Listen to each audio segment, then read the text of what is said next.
Good morning mga kastand. Today is Wednesday, November 5. Mga kastand, brown out pa rin po kami ngayon, kaya humingi po ako ng tulong sa aking motorcycle inverter. Ayan mga kastand. Ayan.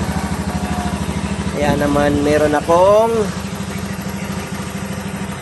power sa aking electric fan,